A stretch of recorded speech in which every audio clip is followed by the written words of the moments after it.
Hello, and I'm back with another Destiny 2 build. Now, for this build, we'll be using something completely random, but this, I believe, will be the most fun you can have in your average content, such as dungeons, raids, kind of raids if you've got the DPS for it, and your regular content.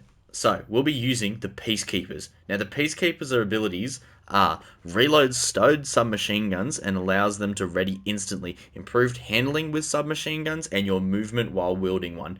Provides a moderate benefit to airborne effectiveness stats to the SMGs. So with this, we'll be using Arc, but it is quite a flexible build. So you'll be able to use any super you can think of. I prefer Arc, as I will go through the reasons why as I get into it. So to start this one, I'll be going over the weapons. My first choice would be the Tarabar SMG. Now, as we're running two SMGs, which are primary weapons, we don't really have a special to do that quick burst damage on higher value targets such as champions and yellow bars or orange bars. So the Tarabar allows you to have that special weapon ability from its perk Ravenous Beast. So a long press of your reload button will allow you to unleash the beast, which improves the rate of fire and damage of the weapon.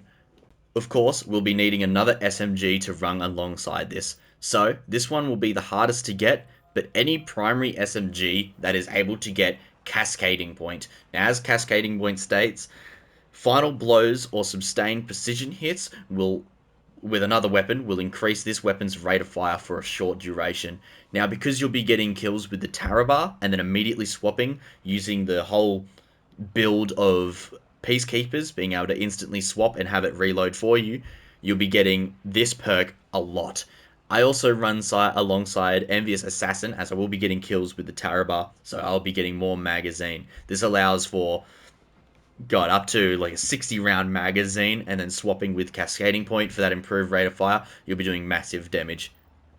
Lastly, for the weapons, your main source of DPS, and which I highly recommend as well, Crux of Termination. Now, this new rocket launcher allows you to get slide shot as well as any damage perk in the second slot. Now, the reason I'm recommending this, it kind of keeps the feel of the run and gun, but also slide shot allows you to reload after every slide, so you'll be able to get burst DPS above anyone else alongside your Thunder Crash super, which you'll be using. So large DPS in a short period of time. Now, while I'm here in the Striker subclass, I'll go over the abilities, aspects, and fragments. Firstly, for the first ability, I use Thruster. Now, I use this as a source of survivability, which I'll go through further as I get into the armor mods. For the lift, you can run whatever you like, of course. For the melee, I like to use the shoulder charge melee, as this is more of that movement, run and gun style. For the grenades, I use Storm Grenade. Now, this goes in with your aspect, Touch of Thunder. As you can see down the bottom, it says Storm Grenade. After detonating, create a roaming thundercloud that tracks nearby targets and fires lightning bolts at foes. Now, I use that as a combination. Just it's been a really good grenade since Arc 3.0 has come out, so I've chosen that. Knockout is the second aspect, which critically wounding a target, breaking their shield, infuses your melee attack with an arc energy and increases your melee range damage for a short time. Uh, Defeating targets with a melee attack starts health regen and makes you amplified. Great way of getting amplified. Also, great way of staying alive, getting these melee attacks to begin that health regen.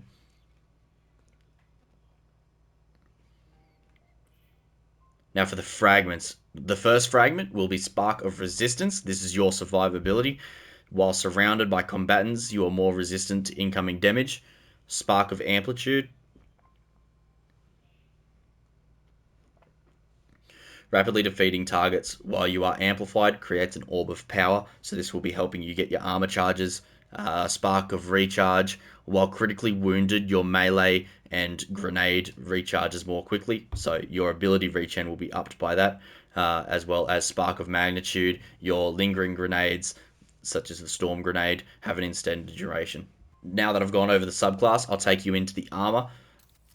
Now, for the armor mods that I'm using is pretty much everything to do with survivability, keeping you alive. So, for the helmet, I like to run my stasis siphon, as well as a solar siphon. Now, the solar is for the Tarabar. The stasis is for my primary. I've actually forgotten the name of it. I'll just quickly check. uh, how the hell do you say that? I'm not even going to try. So yeah, the stasis is for my stasis weapon, of course, and the solar siphon is for my Tarabar. For the arms, now firepower, which will allow me to gain an orb on my grenade kills. I think just storm grenade's great. You could run pulse grenade if you like. I personally think storm grenade's it though. Impact induction, causing damage with a power melee, it reduces your grenade cooldown, as well as grant class ability energy when you deal damage with your grenade. So it might be seeming like I'm getting into my class ability a fair bit, which I will be, and I'll tell you why in a very short second. But for your chest piece, harmonic siphons is pretty much all you need, but charged up is very important. So that one extra stack will be playing into your class item just here, utility kickstart. Now, we'll be using utility kickstart because every time we use our dodge ability, or our thruster, should I say, we'll be also producing powerful attractions, which then gets back the orbs for utility kickstart, as well as giving you health with your repercussion, as well as innovation for your grenades. So it's a spam of the class ability to get your health back, as well as your class ability pretty much straight away. You'll be using your grenades for more class ability, and it works together in unison. So that dodge will be healing, abilities, and getting your class ability back. And of course, the last mod for your your mark will be Bomber. Now that I've shown you what I'm running, I'll show you what makes it the funnest build that I have ever made or I've ever seen. Okay, here I am in the coil. I'm alone. I haven't got any things. I'm just here to show off how I use the build and the survivability, how to do all these type of things. So to start, Tarabar. So you get the few kills with Tarabar, but this is only so you can proc, Envious Assassin on the other weapon, as well as Cascading Point. So now that Cascading and Envious is there, I can get the kills with that, swap back straight away, and then go in a cycle of swapping back and forth. Oop. So yep, pull out that one, you've got Cascading Point procced, swap back, Tarabar. Now, if you run into a tanky target, like the knight over there, what you can do is you can wait for your Tarabar to be active. Well, it's not active yet. Okay, just like this. You can wait for your Tarabar to be active, hold the square, and then you can mow down any big target with the Tarabar. Oop. And now you pretty much get infinite time. Not infinite time. You get a fair bit of time, sorry. As long as you're hitting a target, it's pretty much not going down in the timer. So Tarabar is working as your secondary weapon, as also your first initial kills to get Cascading Point and Envious Assassin on your other weapon. Now the only reason you're able to swap back and forth like this is because of the Peacekeeper boots. Now, I have just never seen anyone use these use that exotic. There might be builds out there, but personally I haven't seen them. And it's kind of sad. This is like a lot of fun. Now I'll get myself weak here to show you survivability and how I do it. So I'm weak and I dash. Just like that, I get back all my health.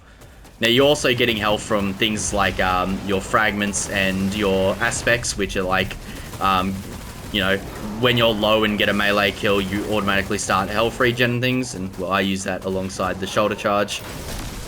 So of course, everything about this is the hot swapping. So getting the kill with one weapon and then swapping straight back to the other. Now, you're seeing the ignitions and stuff going off. That's from your seasonal artifact mods. So for this season, you've got things like, while Radiant, your solar weapons provide Scorch and things like that. I don't normally go over them because I'm trying to keep these builds away from seasonal things, but I'll go over it now. For your artifact, I'm just running anything solar, so that one there. Radiant, Soul, and Precision hits cause the ignitions. That's what I'm doing there, as well as I'm getting Radiant. Sorry, this one from my Precision hits, as well as my weapons are applying Scorch. So that's what's happening there, and that's what's making the Tarabar do that. Now, of course, I'll show off the DP. What are you doing here? Now, of course, I'll show off the DPS. As I was saying before, it's got very strong burst DPS, but as soon as you're out of your rocket ammo and your super, you're pretty much limited just to the Tarabar. And, well, it's alright, but it's nothing like a heavy weapon.